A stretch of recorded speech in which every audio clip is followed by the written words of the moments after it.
Bonsoir tout le monde et bienvenue dans ce 87e épisode de l'ESC Made in France. Ici Arthur qui vous parle, je suis en compagnie d'Adil ce soir. Bonsoir Adil. Bonsoir. Je suis aussi en compagnie de Gwen. Bonsoir Gwen. Bonsoir. Et d'Alexandre. Bonsoir Alexandre. Bonsoir. Donc ce soir on a pas mal de nouvelles, on a surtout beaucoup de chansons qui sont arrivées pour le junior, mais on a quand même quelques news concernant le senior et plus particulièrement l'Eurovision 2023 qui arrive l'année prochaine et dans quelques mois quand même quand on y pense. Et ben c'est parti. On commence l'épisode par un hommage à deux chanteurs ayant fait l'Eurovision qui nous ont quittés récemment. Tout d'abord Nicole Josie qui avait représenté la Belgique en 1973 avec son mari Hugo. Ils avaient chanté la chanson Baby Baby qui n'avait pas eu certes un grand résultat mais qui était devenu un grand hit en Belgique.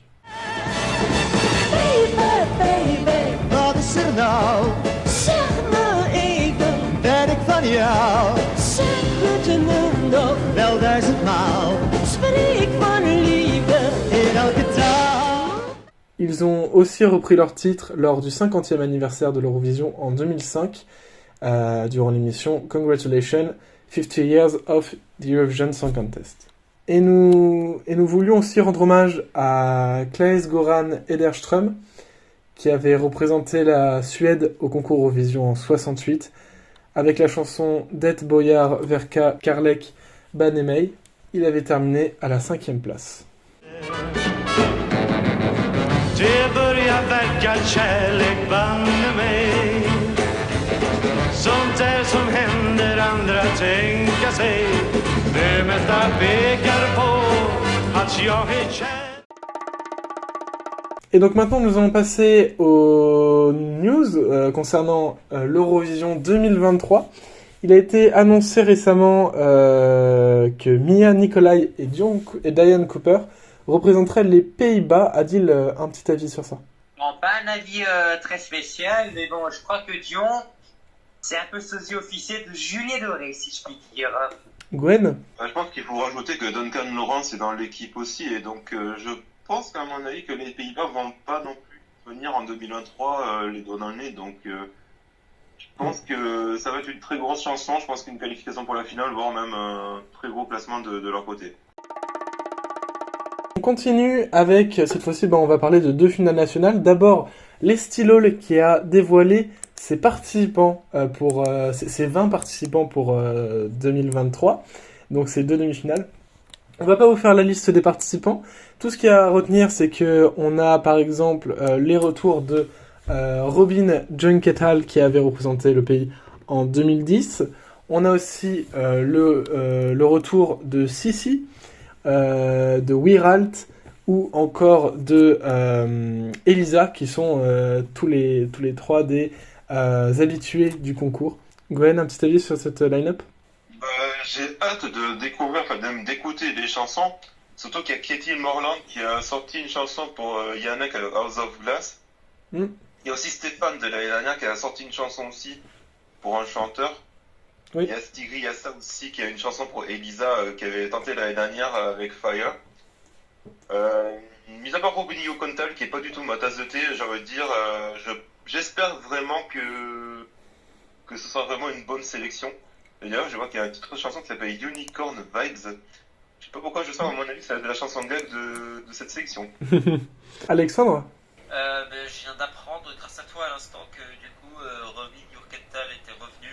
J'ai adoré sa chanson de 2010. J'adore sa chanson, je sais pas pourquoi, mais c'est Cam pour moi. Et le fait qu'il soit de retour, justement, je me disais, putain, c'est vrai qu'il n'y a plus aucune nouvelle de lui.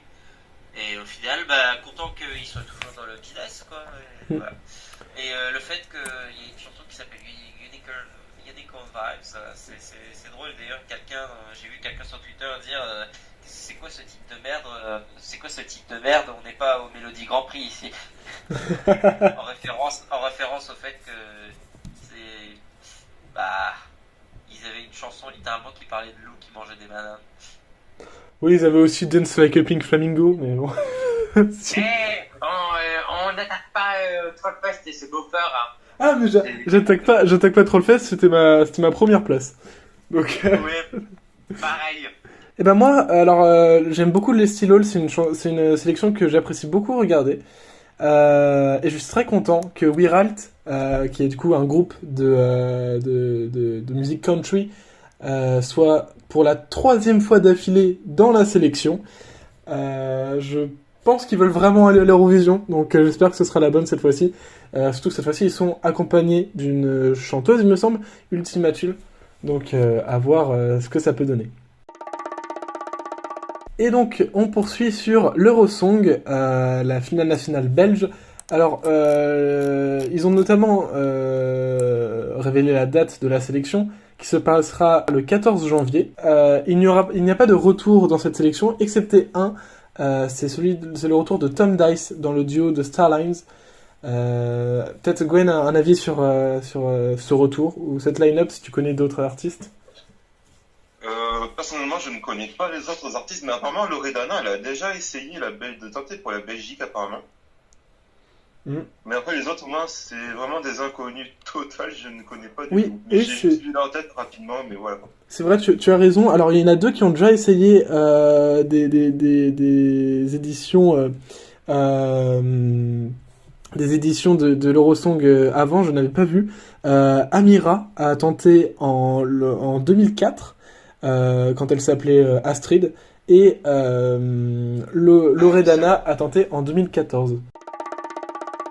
On va commencer à parler de... On va passer à la section qui nous intéresse le plus, c'est les 8 hein, incroyable, les 8 nouvelles chansons pour l'Eurovision Junior 2022 qui ont été révélées.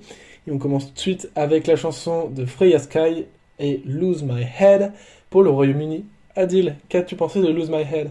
Oui, c'est une chanson efficace, ça manque peut-être un peu d'originalité, mais bon, oblige que ça fasse le minimum toxique, je donne un 6 sur 10. Donc ça va être typiquement la chanson de fan qu'on va aimer comme Kami Kami. Gwen? Je pense que Adil a bien résumé un petit peu la chanson. Je dirais c'est une version V2 limite de Kami Kami. Hein. Je pense qu'au vote internet, il n'y aura pas de surprise. Elle va terminer soit première, soit seconde, les doigts dans le nez, peut-être avec les Pays-Bas et peut-être un autre pays, bon, je sais pas lequel, peut-être dans le top 3. Par contre, moi je l'aime pas du tout. Ça fait trop Eurovision senior. Même limite, il n'y a pas d'originalité dedans. Vraiment, je suis désolé, mais pour moi, je passe mon tour. Je vais contre la fandom, vraiment, c'est pas ma tasse de thé. C'est vrai que c'est la première pensée que j'ai eue quand j'ai écouté la chanson, je me suis dit ça fait très adulte comme chanson. Alexandre? Je suis un peu d'accord, c'est une chanson qui fait tâche en fait carrément. dans le, enfin pas tâche, faut pas prendre ça forcément ultra négativement, désolé pour la notification, mais je trouve qu'effectivement ça fait trop adulte et qu'il y a vraiment un problème enfin après en même temps c'est les enfants aussi eux-mêmes qui ont un penchant pour l'interdit et le fait de vouloir toujours se rapprocher des trucs d'adultes en fait. Ça date pas d'hier. Mais moi je sais pas, je trouve que enfin je sais pas. Mais la chanson en elle-même reste cool. Moi je l'ai dans mon top 6 ou 7 je crois, je sais plus.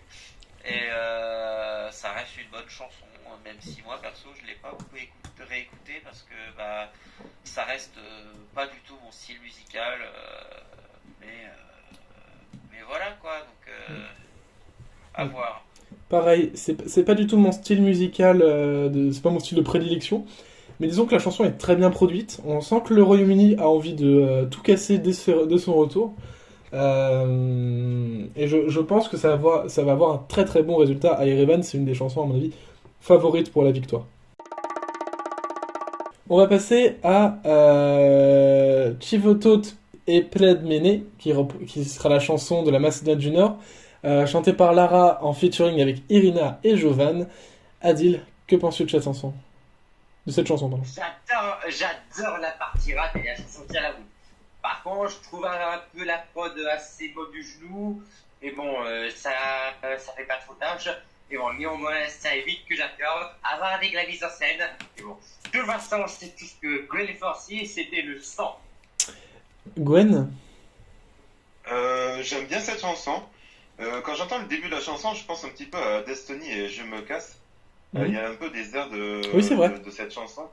Après, au niveau du refrain, je trouve que ça manque peut-être un petit peu de puissance, mais après, c'est sympa, ça passe encore. Mais malgré tout cela, même si j'aime bien la chanson, j'ai peur que ça soit pas cette chanson, on va dire, qui va arranger le pays au niveau du classement. Je pense que plutôt au contraire, soit le milieu du classement, soit le bas du classement. Un peu dommage, je pense que ça aurait mérité autre chose. Alexandre? Bah, elle est marrante cette chanson parce que ça fait, elle fait un peu année 2000 et en même temps elle est, je sais pas, elle est sympa. Elle est sympa. Je pense que ça va être un peu le bordel en live, mais on s'en fiche, c'est le junior. Et mais ouais, genre, le refrain est intéressant en plus parce que genre la progression mélodique et je m'y attendais pas, on va dire. Ouais. C'est peut-être le deuxième refrain en anglais qui tombe un peu comme un cheveu sur la soupe. Hein. Oui, mais bon, ça, si je devais critiquer l'usage de l'anglais dans ce concours à chaque fois, bon, il faudrait. Il y aurait qu'à copier-coller mon passage à chaque fois et le remettre tous les ans à la même année dans le podcast. Donc, flemme. Mais bref, du coup, ouais, donc ça reste, c'est sympa. C'est sympa. Je mettrais, j'ai pas donné de note pour le Royaume-Uni. Je mettrais genre un petit 6,5 pour le Royaume-Uni et je mettrais un 7 pour la Macédoine. Eh ben, moi, la Macédoine, c'est ma deuxième place pour l'instant de mon classement. J'ai trouvé cette chanson super cool. Elle me donne une sensation de fraîcheur, cette chanson. Je trouve que c'est assez original tout en gardant comment dire, des sonorités bien concrètes, bien ancrées. Ça fait junior, mais en même temps, ça fait pas trop enfantin. Vraiment, c'est une chanson qui m'a beaucoup plu, qui arrive à incorporer un peu de rap, qui est assez marrante, comme tu disais, Alexandre. Et alors certes, le refrain en anglais ne s'incorpore pas très très bien, mais quand bien même, la chanson dans son ensemble est vraiment plaisante et même, je dirais, un peu feel good. Je trouve que franchement, c'est un de mes coups de cœur cette année. J'espère qu'elles iront loin, même si, voilà, comme l'a dit Gwen, c'est peut-être pas une chanson qui va bien arranger le pays niveau résultat. On va passer à l'Espagne. Carlos Higues avec Señorita. Adil, qu'est-ce que tu en penses? Bon, j'ai connu la chanson. J'ai pas résumé, c'est Slow-Mo 2.0 pour les gosses. Ça va faire son taf, mais bon, c'est quand même un peu la déception que le pays ne se renouvelle pas. Voilà. C'est un tête, hein, mais bon. Quelque chose me dit que ça peut être un peu le fact de cette année. Gwen? Quand j'ai fini d'écouter cette chanson, j'ai été mais tellement déçu. Enfin, même, je dirais, c'est peut-être la chanson dont je suis le plus déçu de cette Eurovision Junior. Je trouve que c'est vraiment plat, il y a rien dedans, c'est classique. Bon, même à la limite, j'ai envie de dire les Espagnols, mais franchement, mais vous nous avez pondu ça. Enfin, même limite, j'ai trouvé ça très affligeant. J'aurais espéré beaucoup mieux de leur part. De là à dire que ça va être le pire classement de l'Espagne, ils ont fait quand même 15e l'année dernière, je crois, à peu près. Je pense qu'il y aura peut-être des chances. À mon avis, l'Espagne ne va pas briller cette année. Alexandre? Bon, je dirais pas qu'ils vont pas briller, mais je pense, certes, c'est vrai que ça fait. Enfin, je sais pas, la chanson reste efficace quand même, elle est bien produite. Peut-être pas aussi bien que leur première, mais quand même. Et ouais, je sais pas. pense que ça peut, pardon, je pense que ça peut quand même faire milieu de classement, petit top 10 quand même, au moins. Voire même un peu. Le top 5 est pas impossible, hein, je trouve. Moi, je suis pas, moi perso, pour ma part, en tout cas, je suis pas très fan de ce genre de style musical fait, enfin, très flamenco, enfin pas flamenco du tout, mais enfin un peu, vous savez, un peu. Très Yas Queen. Ouais, bah, ibérique, ce rythme un peu ibérique, et voilà. Moi, c'est pas pour moi, quoi, on va dire. Mais ça s'écoute, c'est sympa. Alors, no offense à Carlos, mais après avoir écouté Señorita, j'ai pris un Doliprane. Pourquoi j'ai pris un Doliprane? Parce que le refrain, je... Je sais pas, genre, enfin, je trouve que c'est une très mauvaise idée, une très mauvaise idée de faire na na na na na na na. Ça m'a, genre, ça se répète beaucoup de fois en plus. Vraiment, j'ai du mal à écouter cette chanson. Je vous avoue, ça me porte un petit peu sur le système. C'est pas la chanson que je préfère le moins de ce concours, mais disons que j'ai pas très très bien accroché. À voir ce que ça va donner sur la scène, mais effectivement, comme disait Adil, ça suit les pas de Chanel un petit peu. Est-ce que ça aura le même résultat? Alors, faut savoir que bon, peut-être 2021 était un petit peu différent pour l'Espagne, mais restait quand même dans un côté assez pop. Mais là, je trouve que ça revient à ce qu'ils ont fait en 2020, Palente. Après, Palente, ça a un peu floppé. J'ai peur que ce soit la même chose pour Señorita. On passe au Kazakhstan avec David Charlin et Yer Ana. Adil, qu'est-ce que tu penses de Yer Ana? Même compositeur qui a fait chansons de 2018, 2019 et 2020. Bon, après, mettez tout dire, c'est pas ma cam. Mais bon, les Kazakhs sont aux juniors, ce que les Italiens sont à l'adulte. On a encore une preuve, c'est solide. Ça va être jury friendly. Allez, on reballe, 7 sur 10, GG. Gwen? Je suis très d'accord avec Adil. Moi-même, c'est presque une chanson de coup de cœur. J'ai beaucoup aimé à l'écoute. Je m'attendais pas du tout à ça de sa part. C'est assez puissant, c'est assez, je dirais puissant, solide, hein, oui, voilà, comme disait Adil. Je pense que le Kazakhstan va s'envoler peut-être même dans un top 5, voire même à la limite premier ou deuxième du jury, ou voilà, peut-être troisième au pire. Voilà, non, vraiment un gros coup de cœur, et je pense que c'est vraiment une chanson très mémorable, donc assez heureux de leur part, et je pense que voilà, je pense que du positif pour eux. Alexandre? Bah, que dire, hein, c'est encore mon winner. Ah, putain. Une 5e année d'affilée. Non, en vrai, on va en parler juste après, mais c'est possible que ce soit pas le cas cette année. Malgré tout, ça reste un gros coup de cœur aussi. J'adore la chanson. En fait, je sais pas pourquoi, mais c'est juste la langue kazakh qui rend tout mieux, en fait. Je sais pas pourquoi. On a tellement pas l'habitude d'entendre cette langue, en fait, autant de manière globale ou dans un contexte ESC. Mais voilà, donc. Dans tous les cas, il a une voix fantastique, le thème de la chanson est très bien. L'animation du clip, genre ouais. le CGU est absolument grotesque. Ouais. Je sais pas combien ils ont mis dans le clip pour la production du clip et tout ça dans l'animation, mais franchement, chapeau quoi. Et j'espère que ce sera récompensé lors du résultat. Et voilà. Alors, moi aussi je trouve qu'il a une super voix, David Charlin. Mais je vais être à contre-courant des fans. Moi, la chanson ne m'a pas embarqué. J'ai trouvé la chanson assez plate sur l'ensemble de la chanson, j'ai trouvé ça assez plat. Et juste, en fait, ce que je regrette, c'est que à la toute fin, le climax de la chanson, il m'a embarqué d'un coup. J'ai été pris par ce climax, mais je suis resté en reste parce que ce climax il est pas long, il dure je crois 10-20 secondes et j'étais dégoûté parce que j'adore ce moment vraiment. Si la chanson avait été comme ça, avait suivi comment dire, ce format, ce type de musique tout le long, je pense que ça aurait été mon gagnant.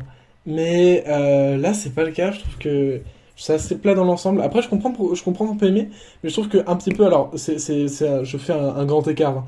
Mais dans le même genre à peu près, je trouve que l'Irlande, dont on va parler dans quelques temps, est plutôt meilleure. Et du coup, voilà, du coup, je comprends pourquoi on l'aime beaucoup. Et effectivement, je pense que ça va être un très bon résultat pour le Kazakhstan.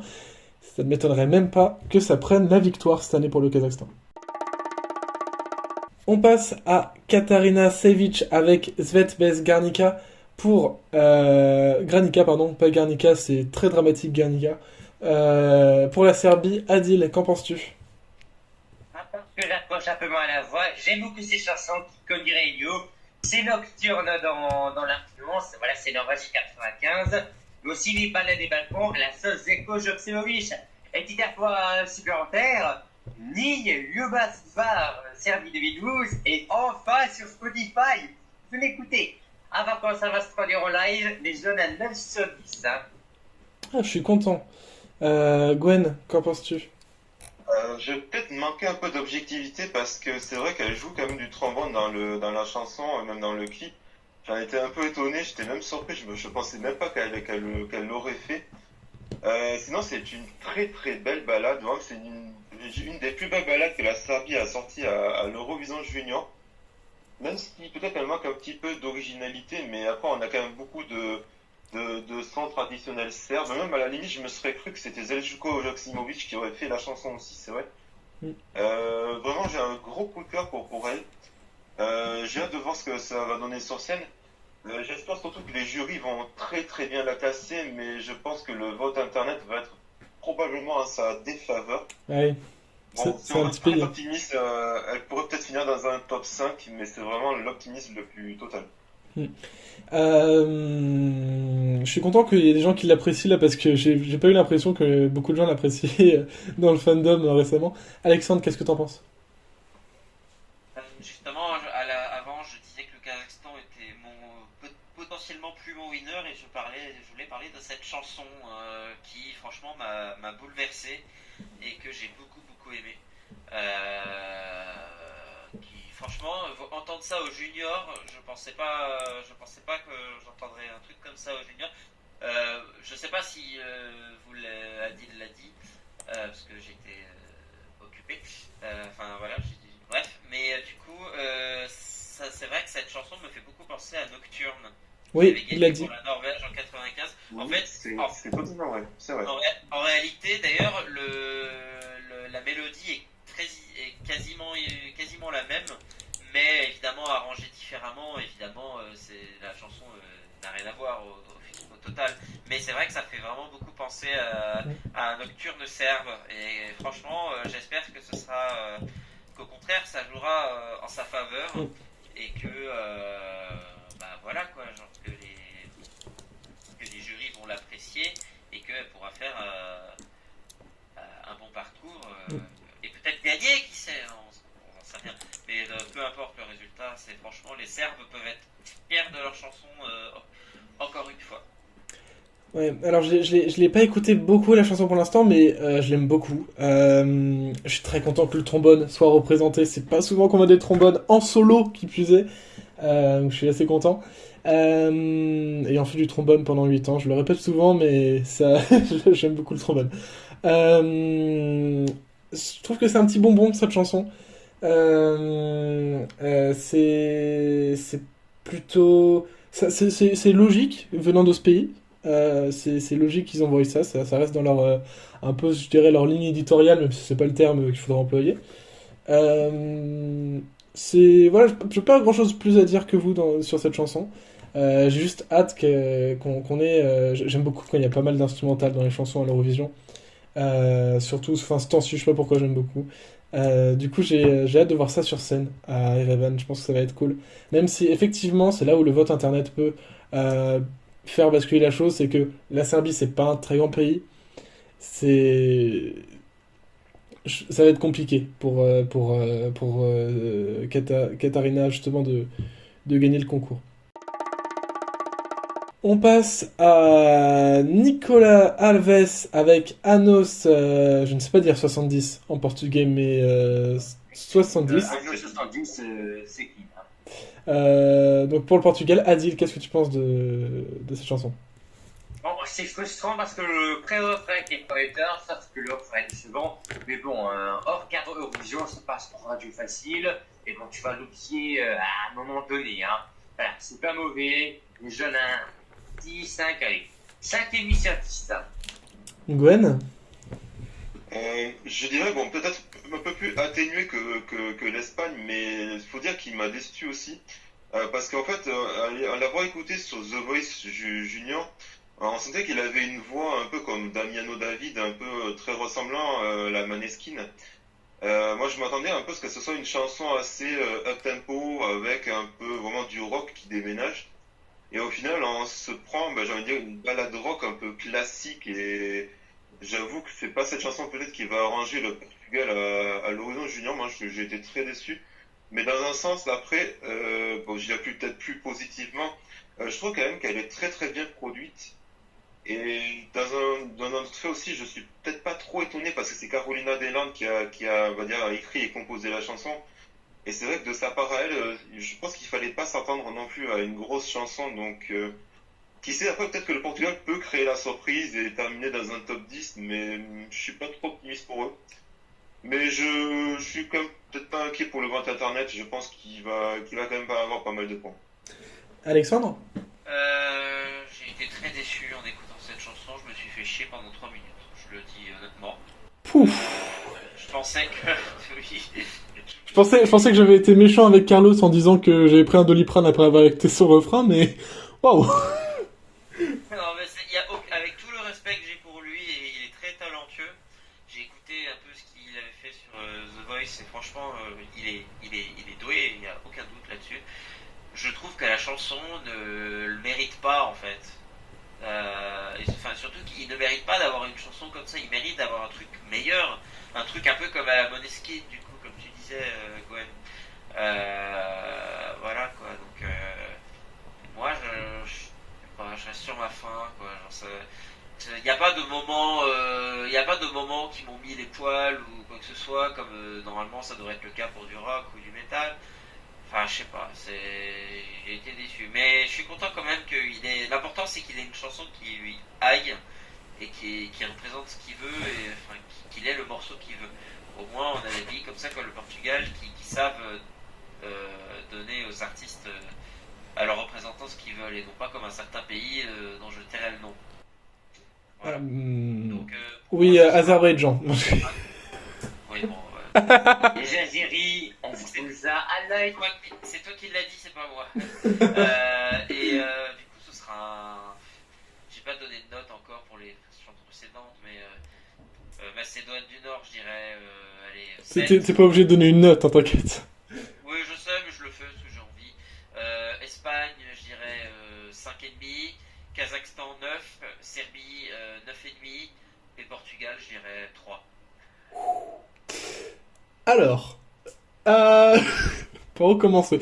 Alors oui, alors comme Gwen, je m'attendais à un truc rock qui déménage bien fort et tout. Ça n'a pas du tout été le cas.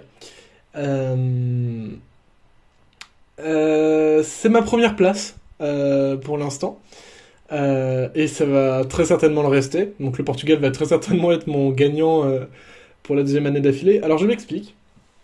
Déjà, voix extraordinaire. Il arrive à avoir un chant assez classique dans ses couplets, mais dans le refrain, il parle alors comme vous dites, une voix un peu à la Damiano, un peu du growl dans sa voix, ce qui est très agréable à écouter pour moi.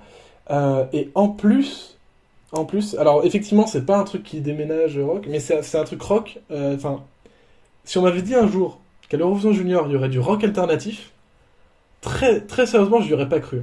J'aurais pas cru.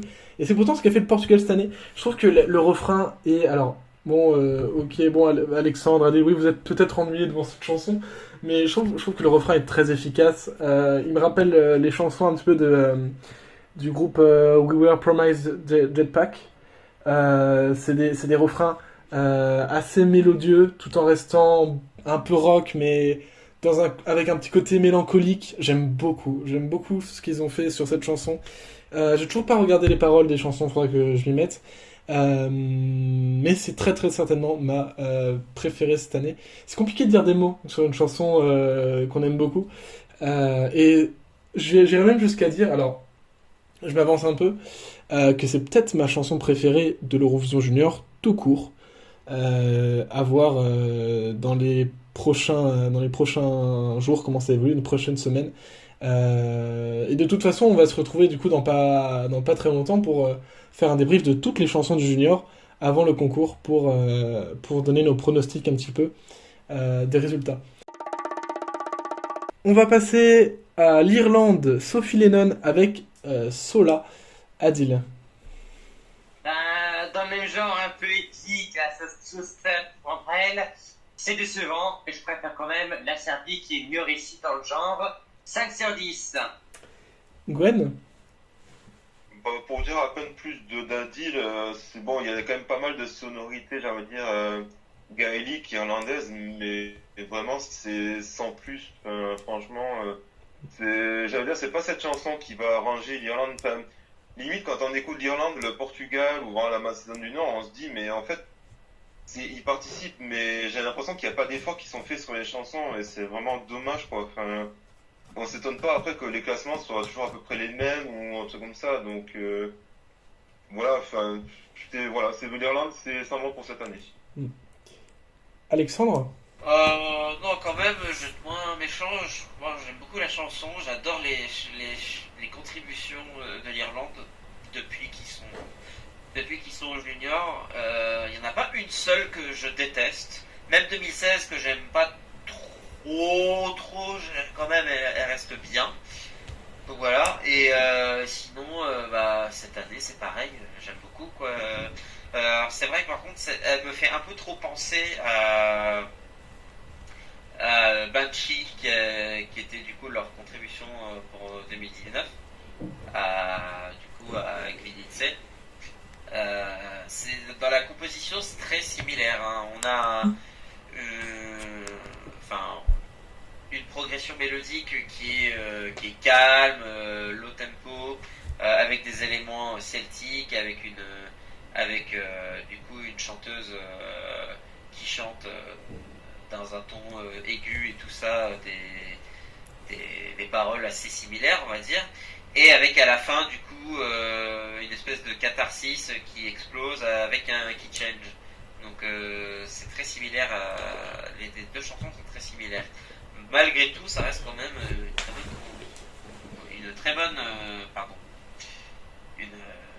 un très bon morceau en fait, tout simplement. Et j'espère que l'Irlande va se classer quand même un petit peu plus haut que d'habitude, qu'ils vont faire plus que 10e parce qu'ils méritent. C'est surprenant qu'ils aient toujours pas fait, qu'ils aient fait qu'un seul top 10 et que même ce top 10 là était à ras de ne pas en être un, quoi. Donc je serais vraiment même pas mécontent qu'ils gagnent quelques points, quoi, quelques places, voire même qu'ils gagnent tout court, même si ça m'étonnerait. Mais voilà. Donc moi ce sera un petit 8 sur 10, ouais.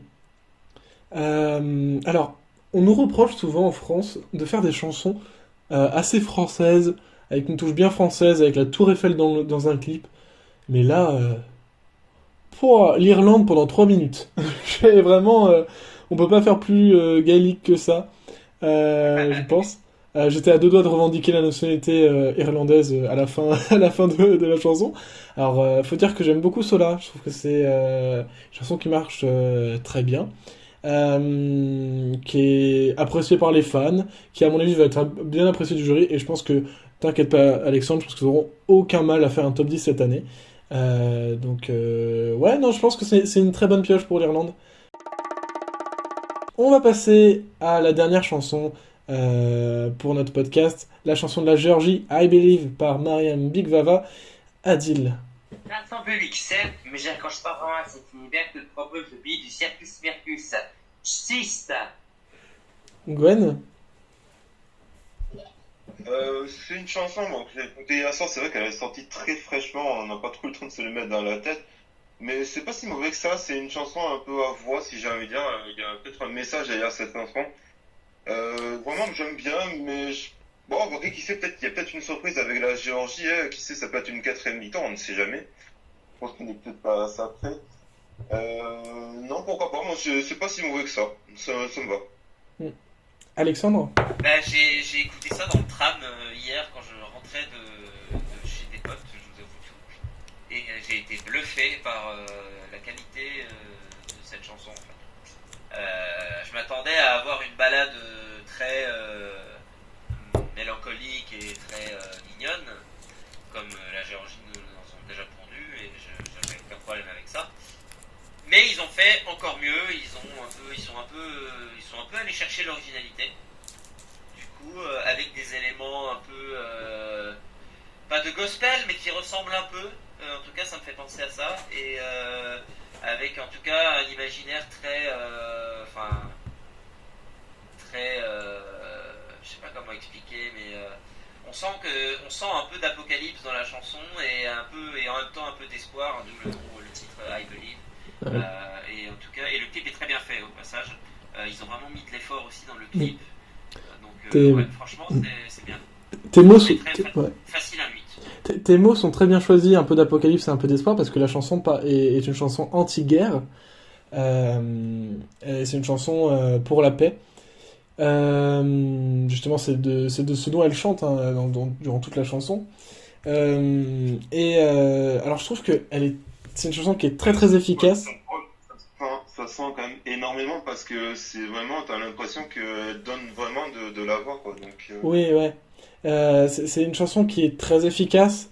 Tu vois, les chansons de pop, d'habitude, c'est pas très original, mais venant de la Géorgie, bizarrement, c'est original. Donc, c'est assez. Enfin, c'est le seul pays qui peut être original avec une chanson pop, quand même. Enfin, c'est un petit peu. Enfin, c'est entre la chanson pop et la power ballad, en fait, cette chanson. Ça fait plaisir de voir la Géorgie d'ailleurs dans les favoris. Parce que alors j'ai vu beaucoup de fans dire que la victoire se jouera entre la Géorgie et le Royaume-Uni cette année. Moi je rajouterais le Kazakhstan. Ouais, franchement c'est très très bonne chanson pour la Géorgie. De toute façon dans les 8 chansons qu'on a eues cette semaine, je trouve qu'il y a que des bonnes chansons qui peuvent faire un bon résultat. Vraiment. Oui, alors j'ai beaucoup aimé surtout le dernier refrain, qui en fait, si vous voulez, il y a un pont entre le deuxième refrain et le troisième refrain, et je trouvais ça très ingénieux que le refrain enfin, la transition soit très fluide entre le pont et le troisième refrain. Vous voyez ce que je veux dire? C'est-à-dire que vous avez une rythmique, et elle reste la même pour le refrain, pour débuter le troisième refrain, et d'un coup ça repart. J'ai adoré ce moment, je trouvais que ça passait super bien. En plus, ouais, en plus, c'est le moment où dans le clip elle tape sur des tambours et tout. Ah, franchement, non, j'aime beaucoup cette chanson et je pense que je vais me la réécouter après le podcast. I Believe, du coup, très bon choix pour la Géorgie. On va fermer la page du junior en bref. On va dire que Chanel Dilecta a été choisi pour représenter l'Italie au junior 2022 et sa chanson ne devrait pas tarder à être révélée. c'est qui s'appelle Blablabla. Elle s'appelle Blablabla, c'est vrai. Voilà, et qui sortira demain normalement. Demain, waouh, ok, je vais peut-être cravacher pour le. Demain, ce sera donc le 10 novembre. 10 novembre. 20 novembre. Au moment où on parle, donc demain. Donc très certainement, les auditeurs ont déjà eu le temps d'écouter la chanson blablabla. On va terminer cet épisode, on va conclure cet épisode par parler de l'ESC 250. Alors je vais pas forcément, vous pouvez vous le dire, mais je vais pas forcément vous demander votre 12 points et tout, parce que bon, c'est à peu près, hein, le 12 points d'Adil, c'est Euroneuro, le 12 points de Gwen, c'est Molitva, et le 12 points d'Alexandre, c'est Birds. Est-ce que je me trompe? Alors, j'ai pas encore décidé, mais il y a des chances que ce soit Birds ou alors peut-être Amar Peloche Ah non, faut que je le ou quelque chose d'autre, mais Birds, franchement, je pense que Birds sera très très beau. Et Gwen, je me suis trompé pour le 12 points ou pas? Non, pas du tout, c'est bon, c'est ça. Ok, parfait. On va pas trop parler des tops, donc c'est juste vous dire, allez voter pour le 250, c'est toujours sympa. Moi, j'aimerais parler d'un autre truc autour de l'ESC 250. Mais du coup, c'est un truc qui, peut-être, me gâche beaucoup de plaisir pour cette ESC 250, surtout cette année. Parce que des gens qui votent plusieurs fois à l'ESC 250, ça a toujours existé. Il y a eu beaucoup de gens qui ont voté pour Euphoria, par exemple, pour les garder premières et tout, absolument. Cette année, les résultats ont commencé un peu à leaker. Chanel a dépassé Euphoria. Mais non seulement elle a dépassé Euphoria, mais elle est à plus de 10 000 points. Alors qu'Euphoria est à 3 000 et quelques, il me semble. Si je me trompe pas. C'est juste énorme, en fait. Alors, en fait, du coup, qu'est-ce qui se passe? C'est que... putain, je suis désolé, Alejandro, si tu m'écoutes. On va parler des Eurofans espagnols. Les Eurofans espagnols, enfin une partie des Eurofans espagnols, s'amusent à voter avec plusieurs adresses mail, avec plusieurs VPN, en masse, pour Chanel, en donnant 12 points à Chanel, et en donnant le reste des points pour des chansons russes, portées par des artistes qui ont soutenu l'invasion en Ukraine. Tout ça pour faire chier les défenseurs de l'Ukraine. Parce que on n'oubliera pas, il y a eu aussi après la victoire de Keloche Orchestra, des Eurofans espagnols qui ont commencé à propager les théories de Vladimir Poutine et tout, comme quoi il y avait des nazis en Ukraine et tout. Oh putain. Voilà, du coup, c'est assez toxique. C'est assez Oui, toxique. voilà. Je pense que j'ai envie de dire, c'est- 2022, c'est l'année la plus toxique chez les enfants, si j'ai envie de dire. Oui, du coup, cette minorité d'Eurofans espagnols est en train de gâcher le plaisir de beaucoup de gens. Et j'en suis à me demander, donc si la modération de songfestival.be ne prend pas le dessus pour essayer de contrer tous ces spams et tout, je vais très certainement ne pas écouter le ESC 250 cette année. Parce que il n'y aura aucune saveur. Il va y avoir 3000 chansons espagnoles dans le top 250. Et bah voilà, enfin c'est vraiment genre c'est super triste, c'est super pathétique parce qu'ils en sont à un point genre elle a juste gagné une sélection nationale, elle a rien gagné d'autre, du coup ils en sont à un point à aller la faire gagner un ESC 250. Enfin voilà, je trouve ça pathétique, je trouve ça bas d'esprit. Et surtout voilà le fait qu'ils votent en plus pour les chansons russes d'artistes un peu cancel, on pourrait dire, c'est très limite. C'est très très limite. Je sais pas ce que vous en pensez. Peut-être. Il n'y a pas besoin de preuves hein, pour dire qu'ils votent en masse. Hein, ils le disent très clairement. Eux, ils en rigolent et tout sur le réseau. Ils se vantent même de voter comme ça. Si vous voulez, alors ça va être un peu drôle ce que je vais dire. Si vous voulez une preuve qu'ils votent en masse pour leurs chansons et tout, sachez que pour l'instant, Do It For Your Lover est dans le top 250. On est à ce point-là. Gwen? Bah après, je sais pas si c'est vrai ou pas, j'en sais rien. Bon, après, c'est Twitter aussi, j'ai envie de dire, sur Twitter. Ah, c'est pas que Twitter. Hein. Bah, peut-être pas que Twitter. Mais après, est-ce que ça serait pas aussi une partie infime des Eurofans espagnols, j'ai envie de dire Oui, je dis, c'est pour ça que je dis, c'est pour ça que je dis que c'est une minorité. Le JAE Espagne, c'est on va dire une grosse association par rapport à nous, à la France. Je veux dire, ils sont peut-être beaucoup plus eurofans que nous. Ouais, je joue pas l'avocat du diable, mais bon, j'espère qu'on va dire que ce n'est pas vrai. Et si c'est vrai, j'ai envie de dire personnellement, vraiment, pas génial de la part, quoi. Mais oui, c'est pour ça que j'insiste vraiment minorité d'eurofans espagnols. Alexandre? Oui, du coup, moi en fait, je trouve, évidemment, je trouve ça minable et puis pitoyable. Mais moi, je trouve que ça fait vraiment pitié que en fait, on sent vraiment qu'ils avaient tellement la rage de pas avoir gagné depuis longtemps et qu'ils aient toujours pas gagné d'ailleurs depuis 69, je crois, et que en fait, ils se servent de cette pseudo-victoire, parce que il y en a certains qui continuent encore de croire que Chanel est la véritable gagnante du concours. Parce que, soi-disant, l'Ukraine, si elle ne participait pas, ce serait Chanel ou tout ça. Mais bref, du coup, coup, ils se servent de cette soi-disant victoire imaginaire pour en fait la frimer et tout ça, et pour se vanter et du coup faire leur merdier sans nom, quoi. Et moi je trouve ça vraiment minable et que ça fait vraiment alors je veux pas j'aime pas dire ce mot parce que voilà, mais ça fait vraiment puceau, quoi. Je suis vraiment désolé, ça fait vraiment pardon, ça fait vraiment pitié. C'est-à-dire qu'il faut vraiment avoir rien à foutre de sa vie pour créer 60 adresses mail et voter. Voilà, comme ça. exactement.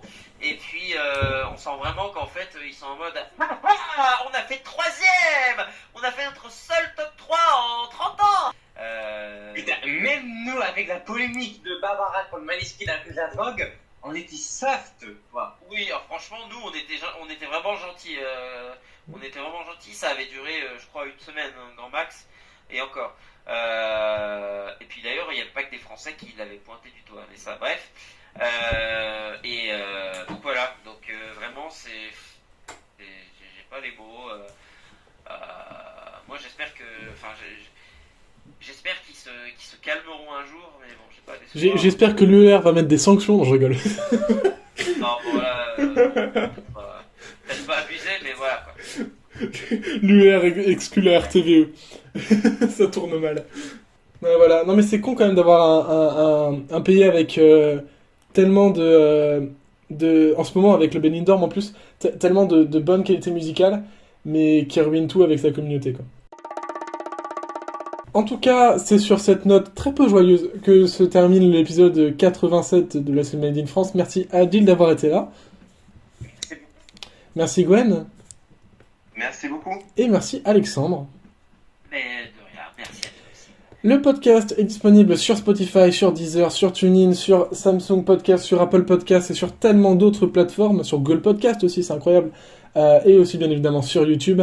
On se retrouve très prochainement pour l'épisode 88 qui je pense sera tout simplement la semaine prochaine, mais aussi le spécial junior qui ne devrait pas tarder avec les 3 dernières chansons qui restent à révéler, c'est-à-dire l'Italie et les 2 autres, je ne sais plus. Non, mais en fait, l'Italie et l'Arménie. Voilà, Italie et Arménie, il manque 2 musiques. Ah, 2 musiques, ok, Italie et Arménie, ok. En tout cas, on se retrouve très prochainement, bye bye. Allez, ciao, bonsoir. Bye bye.